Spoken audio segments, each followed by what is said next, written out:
We want to start the show by spotlighting a vendor we love, and today we want to share about Lens Pro To Go. Lens Pro To Go is the place to go for your lens and camera rentals. Whether you're in the market for new photography gear and you want to try it out before you buy it, or you just need a lens you don't currently own for an upcoming shoot. These guys and gals are awesome sauce. They are all pro shooters themselves, so they're available to answer any questions that you might have. They ship anywhere in the U.S., and they include round-trip shipping in their prices and don't require any deposits. Oh, did you mention that they ship in Pelican cases? Oops, I totally forgot. Go to lensprotogo.com to get started and tell them TogTools sent you. So enter TogTools Podcast to get 10% off. Check them out. Here's the program.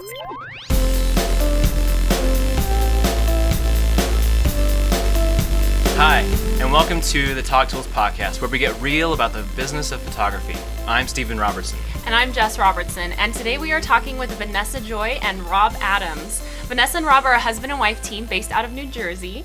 Vanessa is a principal photographer for the weddings they capture, while Rob does the wedding videography. And they are both so incredibly talented, if I do say so myself. Yeah. In her 3 short years of business, Vanessa has had her work featured in over 20 magazines, including 3 cover photos and features in PDN and Rangefinder. She just accepted her first Grand Imaging Award from PPA and won 2nd place in WPPI's online print competition. She brought her business from 0 to 14 weddings in her first year, not including second shooting gigs, and now runs one of the most successful wedding photography studios in New Jersey, shooting 35 weddings a year. Oh my goodness. While she's doing that, she's also speaking across the country at venues such as WPPI, Imaging USA, PPA, related conventions, and personal workshops. Vanessa is not only recognized for her talent, but also her amazing business sense, so we could not be more stoked to have her here to talk with you guys today. Yeah. So, yeah, when we're all about business, we had to go to the queen of business. Yeah, no kidding. I gotta tell you, you must be bored. I am. I have nothing to do during the week. I just shoot things on weekends, and that's it. Wow, you are just doing so much. That's amazing. So we gave your bio. Did we miss anything? You want to fill us in on some things we missed? Little bits. I'm actually in my 5th year of business now, so gotta update that bio. I gotta update that bio. I've been doing too much. I don't do anything, so I really should update my bio.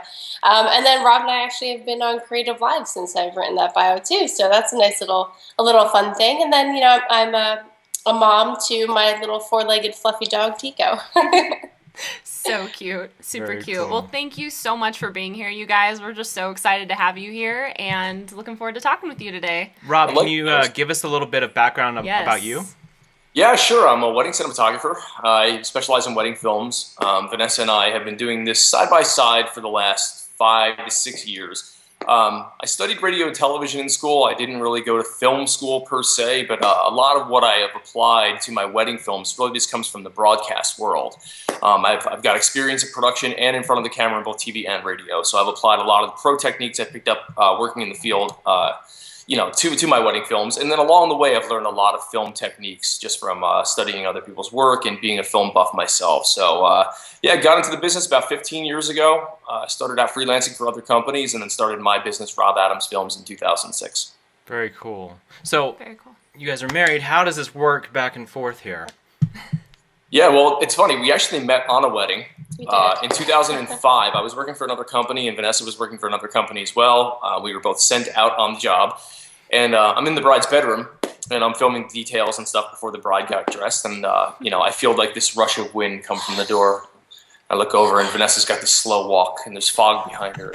She's all backlit, perfect front fill, the hair's just blowing, the fog's just coming out, dry ice, but, It was definitely a moment. It was like, oh, that's nice. That's nice. That's nice. Is that the PC? My brain is not very sophisticated. Hey, we keep it real here, We keep it real.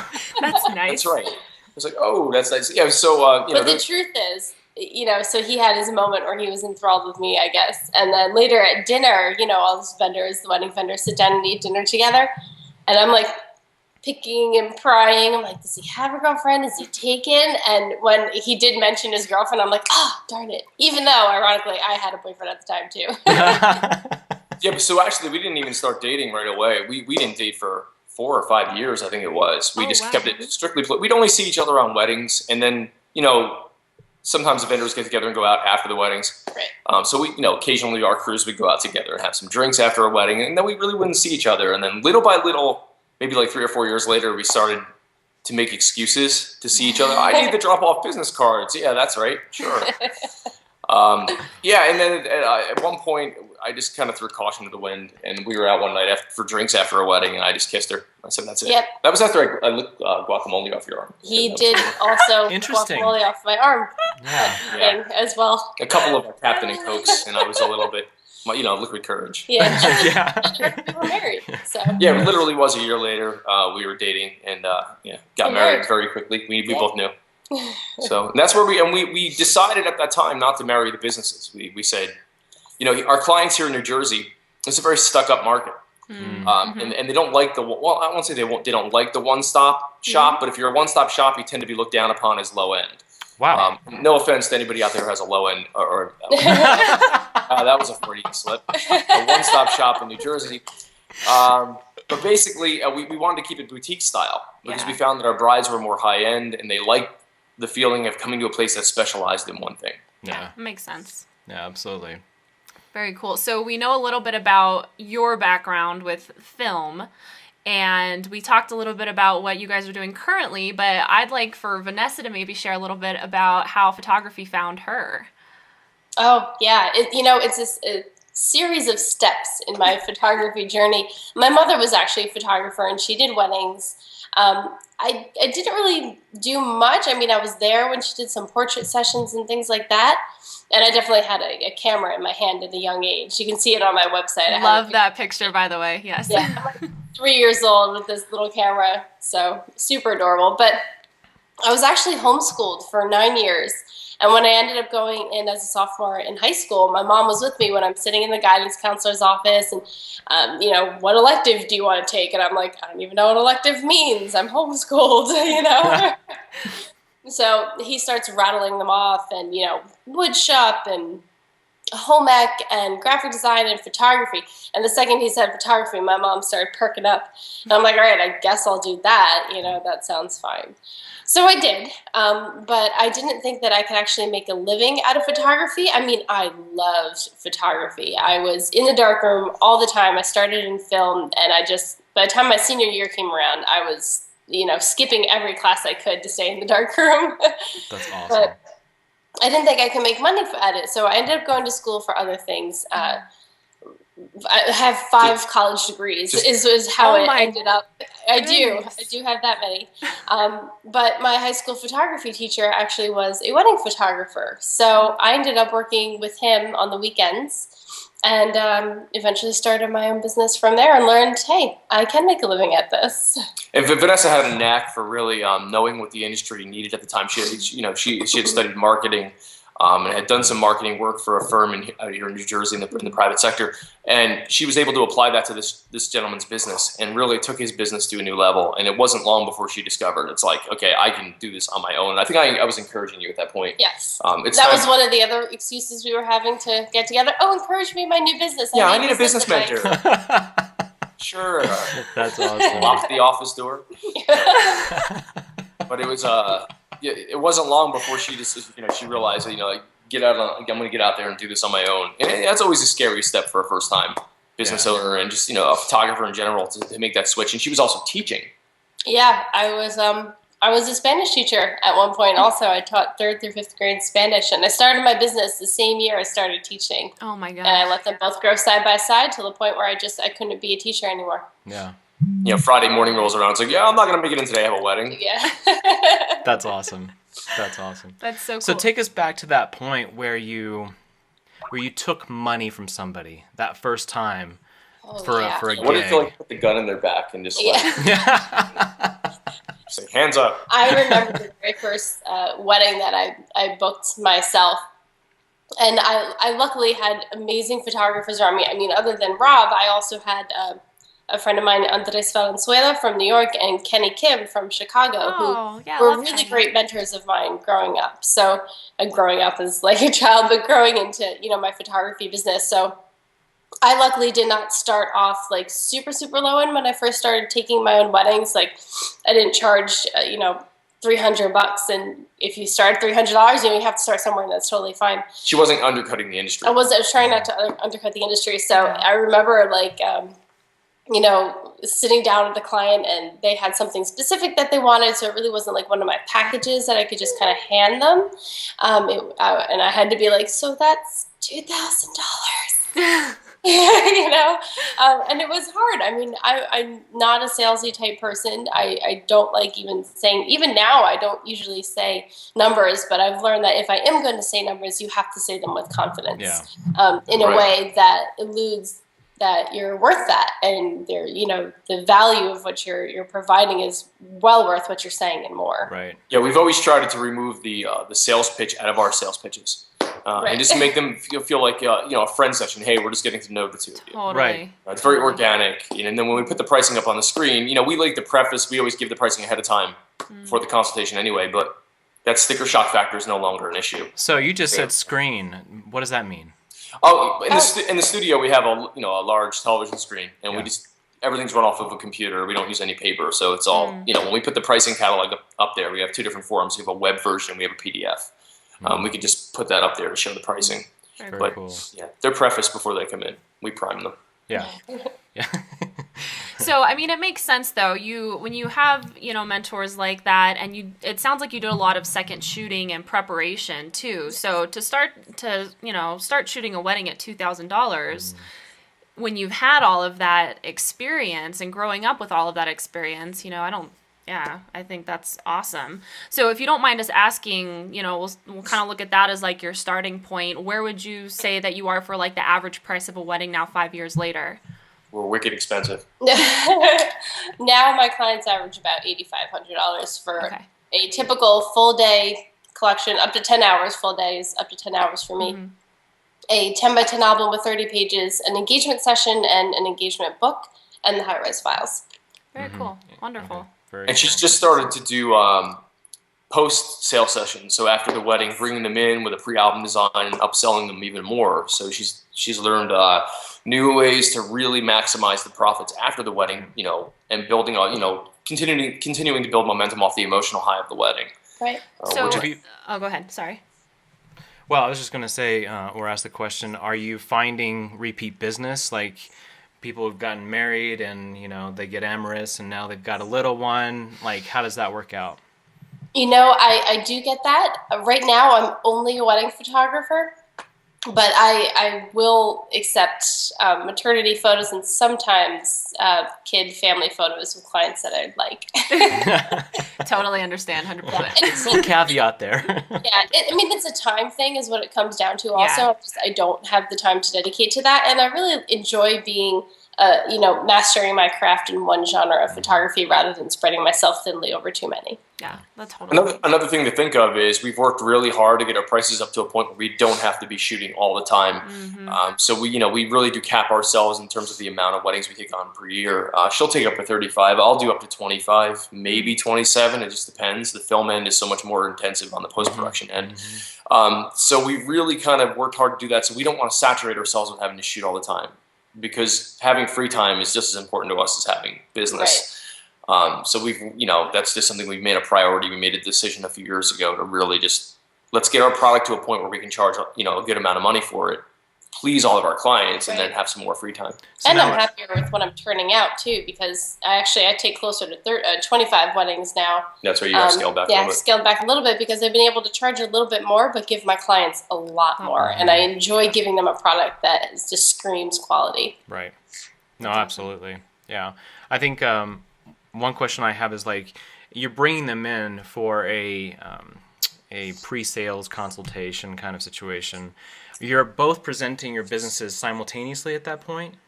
Well, yeah, I before the wedding, yes. I don't do much in the way of upselling. I don't really need to meet with them to do any upselling after the wedding. I can generally do that through an email. But yeah, we do our consultations with mutual brides side by side. Oh, cool. Generally speaking, because of the high ticket price for both of us, we only book about half of our weddings together. Mm-hmm. That's fine. We're not looking to work every single wedding together. As much as I do love working with her, it does make it easy working together. One of us would probably be dead by the end of the season. So we just try not to work too much together. Mainly me. It's kind of hard to work a wedding with both knees broken. So I'm going to try to avoid that. But we end up working about 50% of them together, and that works out great. I've been trying to branch out into more destination stuff anyway, and it's very, very difficult to ask a bride to fly both of us out and our crews at the price that we're charging, and that's okay. Yeah. Well, so you mentioned the fact that you obviously work together half of the time. As you know, we work together as well. Yeah. And we've also been married for, I think, about the same amount of time that you guys have been married, and worked together almost the entire time that we've been married. So we absolutely love it, but it can be a challenge at times, as you guys know. So we wanted to know if you guys have like a funny story to share about when you first started working together, or maybe a tip for other couples that work together in the industry to help them succeed. Yes. Yeah. Well, the first time I remember so clearly, and I'll have a tip from what I learned from this afterwards. But the first time that Rob and I ever met with a client together, it was, okay, well, I won't say it was disastrous. I left that meeting thinking it was disastrous, and he left that meeting thinking he was a hero. What had happened is he had totally bogarted my entire presentation, obviously knowing what I did and what I said during, for photography. And he thought he was talking me up the whole time. Jeff knows what I'm talking about. He thought, he was talking me up the whole time. But meanwhile, I'm like, I didn't even get to speak. Yeah. So it was just funny, and it just showed that there are certain perspectives and certain expectations and certain buttons, and the trick really is to just communicate after every wedding. What is it that worked with this wedding? How did I speak to you that was either productive or not productive, and really learning each other's buttons and not pushing them. We had to sort of have a debriefing session. We learned to do this after a while. I mean, a lot of times, in marriage, you don't want to leave conflict unresolved anyway. But we were finding that a lot of the stuff that was pissing each other off on weddings, we weren't even talking about it. And then we decided it was starting to take a toll on the marriage. It's like, okay, we need to figure out how to work together and not kill each other. Yeah. So it got to the point where after the wedding, when we were alone, we would just look at each other and say, okay, well, what did I do to upset you today? Or she'd say to me, I don't like when you did this and that. And there were things that she would do also, like she would just come into a photo session to the point where I couldn't even get what I wanted. From a video/photo perspective, there really is this give and take that has to take place. Yeah. And if there's anybody out there that is a husband and wife wedding cinematographer and photographer, man, it's even doubly as hard. Because I think photographers, if you're both photographers, you can work together on the same thing. We're working together on two totally different projects, even though it's the same client. So there's different expectations on both ends. Yeah. So it's pretty difficult. Well, how do you like balance that tension? I mean, obviously it is a give and take like situation, but like, can you talk about maybe a time where maybe you didn't really give the product that you really wanted to? Yeah, I mean, there's been times where I've walked away from a wedding, or I've been sitting down to edit a wedding, and I'm going through the footage going, dude, she's in every shot. Likewise, or like during the photo session, they're just standing there the whole time. They're not moving. Like, I wish there was more movement. Stagnant in my posing or something along those lines. Right. So we've learned to benefit each other in how we approach the client, how we deal with the client. So during the photo session, for example, she'll get her formal shots, her traditional stuff, and then we'll have them walk and move. And she knows that'll help me. When we're pressed for time, I know not to press her to let me do what I need. But if there is time, she knows that I'm going to jump in and take control a little bit. So it took a lot. I'm not going to lie. It took a lot of time. It took like probably 2 or 3 years of working together to really start to find that middle ground where we weren't stepping on each other's toes. And it still happens. I mean, it's just all about communicating the day of. We're good with communicating in a way that's productive as opposed to being detrimental to the overall client, production or whatever right. You're trying to do. It's not even so much her also, it's the second shooters that more often become a pain. I love all you guys, don't get me wrong. But what happens is like she'll bring on a new second shooter who's not used to working with our crew. I run a 4-camera crew sometimes. It's tough. I have to train them also. You have to know where to be where you're not going to be in our way. So you'd find out they're just like, you wander into the shot looking at the back of their camera. It's like, get out of here. They don't get it. But that's just something that So let me ask something else kind of along the same lines, because obviously, we've had this experience with working with videographers, and I think a lot of times it has to do with the caliber and expertise maybe of the videographer. And awareness and, of experience. But what tip would you give, Rob, to a photographer who's working with videographers on weddings, as far as, how we can stay out of the way, how we can help make your job better, and that type of thing. And then vice versa, I'd love for, Vanessa to kind of give your perspective on the other side. I have a feeling we'll probably give the same answer. Communicate. You have to communicate. If it's a photographer I don't know, I immediately send an email the week of the wedding, several days before, just introducing myself, a link to my work, not to sound arrogant and boastful, but it's like, hey guys, we really do take pride in our work. We really go to great lengths to make sure that the production looks, as film-esque as possible. We're not looking for, stragglers in the shots, no offense, but, we're willing to work with you on the day of the wedding to do anything that, to make your job easier, and we expect the same in return. And 80% of the time, they check out the work and they go, wow, we really respect what you do. But for a videographer that might be a little bit less experienced and maybe the work isn't as polished, right, it's just very important to let your personality shine through. Don't be standoffish. Do not come at it with an aggressive stance or a defensive posture, because you're just going to seem it's just going to seem combative. Yeah. So just communicate, build a nice relationship ahead of time. Let the other crew know. If I'm a videographer contacting a photographer, just let them know. Just assure them, hey, look, if I do step on your toes this weekend, I'm going to apologize in advance. But let's work together. You tell me what lenses you're going to use. I'll tell you what lenses I'm going to use, and let's figure out this thing together. I really love that. I have to say, with all of the videographers that we've worked with, there's never been that communication in advance. Right. I really like that. That's a great tip. Yeah. And there's other times where we go to contact a photographer and they don't want anything to do with it. It happens. I mean, there's that end of it too. But we just do the best we can. Yeah. And then, honestly, it's the exact same thing for me. It's just communicating. We get to the ceremony, where you can be great. I'll be right there too with that lens. That's it. Right. Yeah. And it's oversimplifying it, but just try to communicate, try to keep it friendly. The second that tension starts creeping in, then people get spiteful. I've had photographers who just are overwhelmed with the fact that we're using better equipment and we have more people, and then they'll just start walking into our shots because they just don't want to deal with it. They don't care. Wow. So there's a lot of spite, a lot of ego. You got to put that ego aside. Yeah. Yeah. No, absolutely. Very cool. So, Thank you. That's phenomenal. How did you find your niche, like your brides? Mm-hmm. That's a great question.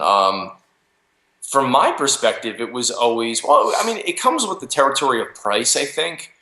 I feel like we worked up to it. So, we obviously started around a certain price range, and a lot of times that price range isn't going to produce the type of weddings you want to photograph, because the overall budget is lower. Nothing against them. Everyone, there's a market for everyone. There's a market for everyone. Yeah. But then we just slowly started raising our prices. My one rule of thumb was always, when someone books your highest package, you raise your prices every time. I mean, there was a year, I think I raised my prices 6 times in 1 year. And as I slowly started to do that, you found the people that were just spending more money on the weddings, and then they ended up being the client that you want. And then you also want to make sure that you're showing on your website and your blog the kind of client that you want to attract. So if you want to attract rustic vintage bride, put rustic vintage photos on your blog. If you want to attract more of a punk rock type bride, put your tattooed bride on your blog. Whatever it is. And then leverage social media for that market. Right. That's what we've tried to do. We found ourselves in a great niche. This is a very densely populated area of the country. We're right between New York and Philly, and there's a lot of millionaires around here. Mm-hmm. And we've been fortunate enough to tap into a market where it's just the ultra wealthy around here, which is, some of the weddings we do, it just blows my mind how much money they're spending on the weddings. Yeah. But that's not to say we don't get brides that are stretching their budgets to have us too. Yeah. And those are the ones that scare me. Because that's when the expectation rises. Yeah. So just be prepared for whatever market you're in, that the bride who's stretching her budget for you is going to expect the world. So make sure that client expectations are clearly mapped out before you go into the job. I think that's really important to manage client customer expectation. It's part of the brand experience. Oh yeah, absolutely. And we try to provide that high-end brand. experience, if you will.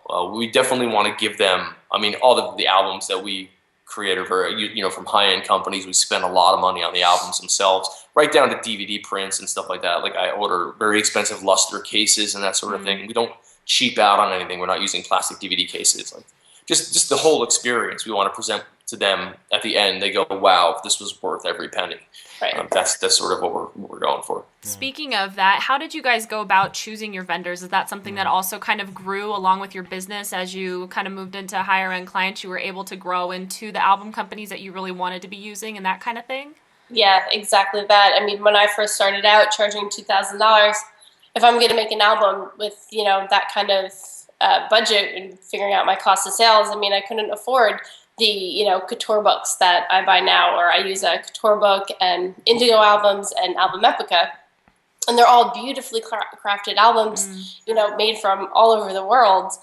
There's no way I could have gotten that beforehand. So yeah, I mean, as I grew, and sometimes it was a backwards kind of way. Like I saw the album and then decided I want to use them, so I'm going to raise my prices. And sometimes it was the other way around. All right, I've raised my prices. What type of product can I better now that I have the extra budget to? Yeah. Very cool. And from a video perspective, it's interesting because the quality of the films we produce couldn't be done without quality crew. Yeah. You can't just hire some guy off of Craigslist who has never shot weddings before and expect out an amazing product. So I have to pay my guys a lot of money. Hence why my prices. So I mean, if you look at the percentages and the margins, it's really not much more than what a photographer is earning on the back end, because it really comes down to I've got to pay shooters several $100s, and there's multiple shooters, and then there's editors, and editing takes a lot of time. So there's a high overhead. So in order to make the margins work, your prices have to be high. So it's a balance of whether you want to produce fantastic work and hit that high end market, or do you want to continue working with a lower end market or a medium range market and just be satisfied with a product that's not going to take you 60 hours of post-production. So you have to find the balance that works for you. This is just me not wanting to shoot 35 weddings a year. I want to do 20 to 25, and I'm willing to lose a lot of business in order to get that number. I mean, I only book 1 in 10. Yeah. So, Rob, what's your deliverable at the end of the day? Is it? How are you delivering now? We just changed our pricing structure and our delivery structure. We were at one point delivering 4 different types of feature film. We had a 15, 25, 35, and 45-minute feature. Wow. Are you talking about the actual product, though? Yeah, he's on track, totally on track. Yeah. So those are the feature films. And I was finding that a lot of my brides were going for the longer films, but they didn't have the weddings to support the content. Wow. That's a really good point. Yeah, they'll say, my wedding's going to be fantastic, and then they book a 45-minute film, and it's really pulling it together, trying to make a 45-minute film that's compelling. Yeah. So long story short, we ended up scaling back. Now we offer an 8-minute highlights film and then a 20-minute feature film, which they could book each separately or together. And then on top of that, we deliver full-out movie poster prints that are all custom designed by a professional graphic designer, right down to luster DVD cases with custom Blu-ray discs and flash drives that are logoed and branded and packaging for the master file. So we're trying to move to 100% digital delivery, but people still want that disc in their hands for as long as they have players. Yeah, totally. Yeah. That's so cool. I love that. Well, we're kind of talking about products and vendors and what have you. In order to make your businesses, function and fly and have hair on your heads, I mean, you've got to give stuff up. Like, what are you giving up so that you can do the kind of work you want to do? I think family and children at this point. Yeah, that would be one thing that we're, at least, I wouldn't say giving it up yet, but postponing, strategically planning, because it's not like we both work in the photography, end of things. And if I get pregnant and give birth in June, it's no big deal because he can photograph all the weddings in June. We're totally separate, so we have to actually plan that out. So I'm not 9 months pregnant in the heat of wedding season, literally and figuratively. So we did that too. We got lucky. Yeah. We planned for January, knowing it was slow season. We got really lucky. It's good. So write it down and send me how you did it. Yeah. We've talked to people who are like, yeah, that's funny. Try that. Try that. I have this book in Chinese I'll give to you. Anyway. The Art of War by Sun Tzu. Yeah. So true. That's something we've done. And then also with the teaching and the speaking, I mean, we've been so fortunate and blessed. We've been able to we just got back from Peru. We're going to Australia in January. We're going to Estonia. We're going to all these crazy places that we never thought we'd be able to travel because people want to hear us speak. And I'm like, how do we not ride this rocket ship? I mean, it's just so much fun. I want to be able to look back in 10, 15 years and go, I am so glad we did that. Yeah. And then maybe in 10, not 10, 15 years for kids, but... Geez, I hope not. I'll be 70 at their high school graduation. Yeah, but, right now it's definitely a little bit of the personal time that we're giving up. So I imagine you're outsourcing a lot of stuff as well, like your bookkeeping or something like that. Like there are these time-consuming things that you kind of like have to ask other people to do, hire and that kind of thing. At what point did you kind of reach that realization that no one's paying you to be a bookkeeper?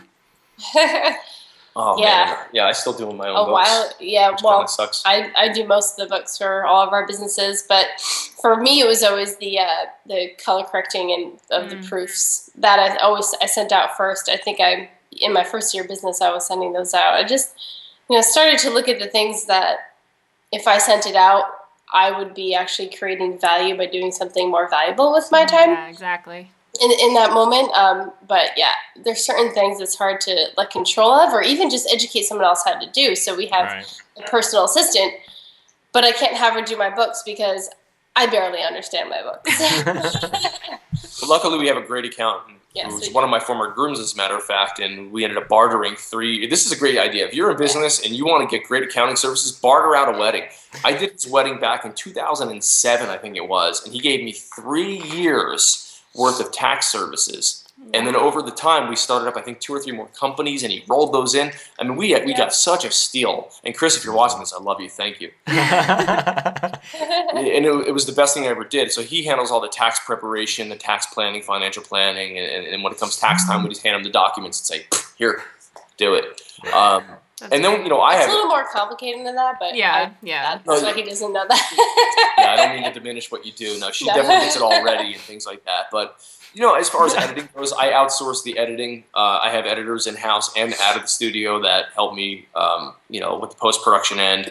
I don't get to edit as much as I'd like to. I'd love to edit more of my own stuff. I just, honestly, it's so intense that with running the businesses, it's just really tough to do. So yeah, there's definitely that moment where you go, man, we really got to let go of some of this control and let somebody else do it. Yeah. Is your I'm sorry, you are just full of questions. Is your I see customer? the husband thing come down. Yeah, really. Did you want to ask a question? He's gonna be like, that interview went really well. And I'm gonna be like, baby, you didn't even let me talk. I think we should let the cameras roll after the interview. I think that's the most interesting part. Yeah, exactly. Go ahead. What were you gonna say? Well, I was just thinking, you guys have so much going on. What if anything are you doing for customer development? Like, kind of priming the pump so that you have customers, down the road and that kind of thing. That's a great question. We've gotten bad recently at planning because we've been riding a wave. And we've started to notice recently that sales are decreasing. And I don't know if it was the year 2013, but a lot of vendors said that their sales were off in 2013. 2014 is booking at a relatively good pace, but we're always looking for ways, like I was just mentioning, that I restructured my pricing and my packages because I'm trying to keep my finger on the pulse of market demand and what people really want. Right. For me, it's I do same-day edits, and I have a whole marketing plan that's derived from same-day edits and reaching the brides while they're in the room in the reception hall with me, and a whole marketing plan from there. And because of how well that's gone and how I've developed that, I've been able to cut back on a lot of the marketing that I was spending money on. So I don't advertise on the Knot anymore. Wow. I can't even think of the other things I was spending money on. Print ads, we don't. No, I never did print ads. But we don't do anything like that. Yeah, we're 95% word of mouth, and we're just trying to adapt to the changing market conditions because it is changing. Like in 2008, when the DSLRs hit, Not many videographers know how to use them. By 2010, everybody's using them, and not many people know how to use them. Yeah. And what you're finding is an oversaturation of the market, and what you're finding is the product is becoming very homogenized and pasteurized, and it's all starting to blend together. Yeah. And you have to go to great lengths to really stand out. Yeah. I just got an idea for a new tagline. Like you're like the raw milk of. What? He said homogenized and pasteurized, what's happening with the industry. I'm so I'm gonna be like, oh, you're the raw milk. How did we take a turn off into Dairyville? I mean, what the heck is going on? That's where my mind went. Sorry. He was with me. At least he was with me. Oh, that's good. I follow you. I lived in Kentucky for. Well, I know we're kind of running out of time, and I really want to ask Vanessa this question. So I just want to talk a little bit about getting published, because that's one of the things that, you have kind of become known for, is how many times you were published just very early on. What tips can you give some of the photographers listening that are wanting to get their work published? Yeah. They're getting started. No, it's something that I think I always wanted whenever, when I started my own business. I would look at these magazines and be like, I want that. I want that. So I did try really hard, and I made a lot of mistakes. But now there's, I guess, really three different steps that I take to really making sure that I'm doing the best that I can to get published. So the first is just take the right pictures, which for publication just means take pictures of details. So it's all it is. Real estate is location, location, location. Publishers, details, details, details. So that's all it comes down to, because that is what sells their blog, or gets readers to their blog, or sells their magazines, are the ideas that brides are looking for their own wedding. Mm-hmm. So make sure you take the right pictures. And then secondly, try to develop relationships, either with other vendors like the florists and the reception halls. Find out where they advertise, because the publishers are more likely to accept weddings from their advertisers than they would be in just someone who isn't advertising with them.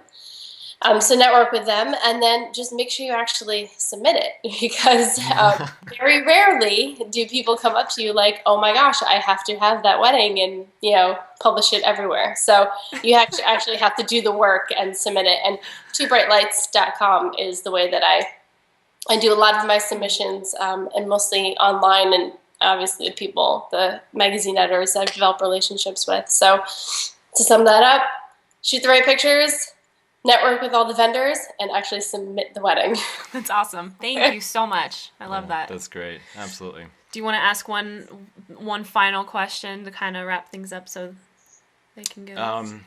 Yes, I am wearing pants. We've been wondering the whole time. Thank you so much. All right, I'll ask the final question then. I was just trying to, let you talk, because I know you like to have the last word. It was nice communication. I saw that. I have a feeling you guys went down a similar road as we did. Oh yeah, we continue down it. Yeah, that was pretty funny. I was definitely relating to that story. Oh, wow. So I think what I'd just like to end on is, like, what's one piece of advice that you would give people starting off in the industry nowadays? Let's get one from both of you. Yeah, you each get to give a tip. You get one. Oh, okay. Thanks. She knows me so well. He's a rambler. Oh, man, rambler's a kind way to put it. Hone your craft. From the video end of it, if you want to stand out, your work needs to look polished. It needs to look better than everybody else. I don't care what market you're in. Nowadays, people are flying in videographers from all over the world to shoot their weddings. It's a global market. Make sure you hone your craft. Learn the skills that are going to make your product better. Don't just settle for good enough. Mm-hmm. Yeah, mine was similar, actually. I was just going to say educate yourself, but not even just educate yourself in your craft, but take it further. Educate yourself in the marketing, in the business. You need to know every aspect of running a business to make sure that you're going to make a living out of this and put food on your table with this. So always educate yourself. Never stop learning. That's phenomenal. That's awesome. That's great. Very cool. It's actually the name of one of our courses. Yeah. Nice. Never stop learning. I love it. Stop learning. Nice. Very cool. Well, go ahead. Sorry. I'll let you go. I'm sure there's lots of people out there who have fallen in love with you guys. How do they get in touch with you? Oh, you can, we're reachable. There's a few ways. If you want to just get in touch with us. The website VanessaandRob.com is pretty quick and easy, but if you want to check out our individual work, my website is VanessaJoy.com. And RobAdamsFilms.com. And we can be found on Twitter, Rob Adams Films, and Vanessa __Joy. Yeah, but you can find all that stuff on the website. Yeah, it's all there. Direct links right from the website. Yep. Very cool. Well, thank you so much, you guys, for taking the time to be here. It's been so great chatting with you. Hey there, friend. Thanks so much for joining us. We hope that you're able to implement some of the tips and strategies discussed in this session. If you'd like to learn more about TogTools, please visit TogTools.com.